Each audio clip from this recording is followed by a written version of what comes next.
Olá, seja bem-vindo ao meu canal. Meu nome é Ângela Natel. Vamos para a leitura da semana e eu quero ler um trecho deste livro aqui, Deus, uma biografia do Jack Miles. E este livro aqui também brevemente será sorteado para os membros do canal. Quero ler um trecho, não sei se você sabe, o Jack Miles vai fazer de uma forma romanceada, uma forma fictícia, mas também trazendo muitas informações importantes a respeito de todos os livros da Bíblia, a perspectiva de Deus, como é o caráter, como Deus é descrito, a história que é desenvolvida nos livros da Bíblia, trazendo algumas caracterizações sobre a personagem de Deus. E eu quero ler um trecho especificamente que diz o seguinte: a narrativa da história deuteronomista constitui uma espécie de ponto intermediário entre, de um lado, o mito e a lenda do livro de Gênesis, no qual Deus domina inteiramente, e de outro, narrativas hebraicas posteriores, como o livro de Esdras e o livro de Esther. Desses dois últimos, só o de Esdras pode ser considerado história, mas em ambos Deus está presente mais como objeto de credo do que como sujeito em alguma finalidade. O traço que caracteriza a história de conquista através do exílio, ao contrário, incluindo até mesmo a história de Saul e Davi, é a maneira relativamente direta como ela introduz Deus na narrativa, combinando história genuína com mito e lenda. Na história deuteronomista, Deus passa a ser um personagem histórico e, contrariamente, a história adquire o status de mito.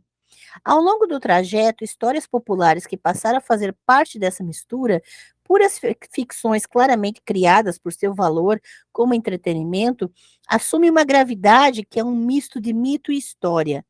A controvérsia quanto ao caráter histórico, mítico ou fictício dessa narrativa não tem fundamento. Trata-se, na realidade, de uma mistura das três coisas.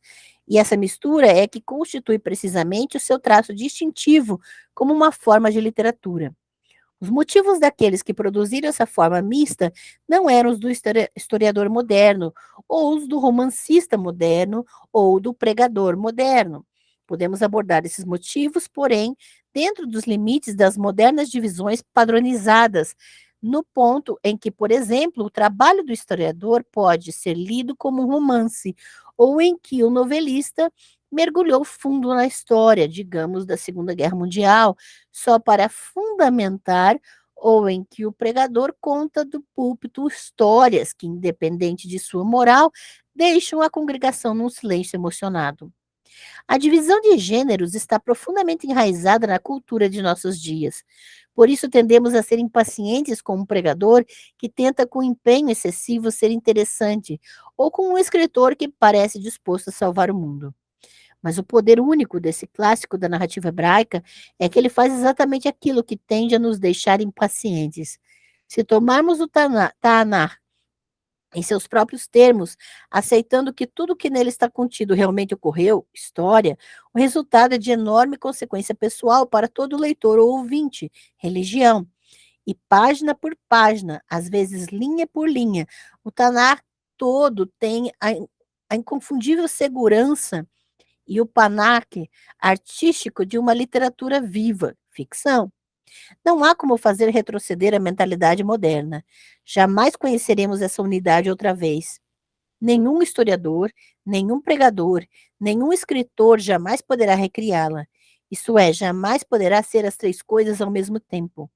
Mas com um esforço de imaginação, podemos vivenciar nesse texto central da nossa herança literária a unidade que o caracterizava. Grande parte da melhor literatura contida na Bíblia encontra-se nesses 6 livros.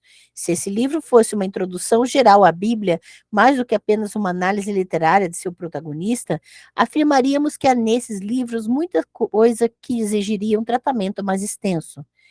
Mas nosso compromisso é com ele, e, portanto, depois dessas digressões, devemos nos voltar para a segunda mudança em seu caráter, que, conforme sugerido antes, permite que o seu envolvimento com Israel prossiga, agora com nova base.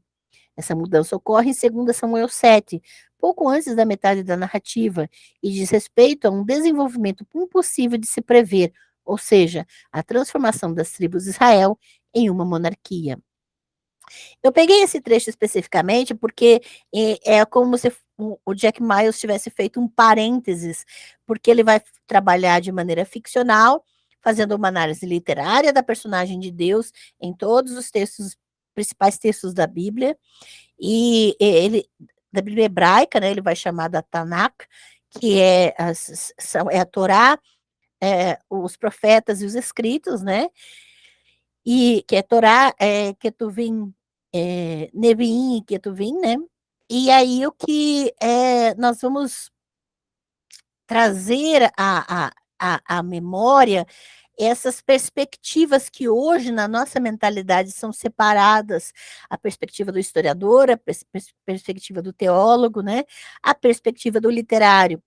E essa separação não havia, e muito menos a questão científica da história, né, na época em que esses textos foram redigidos.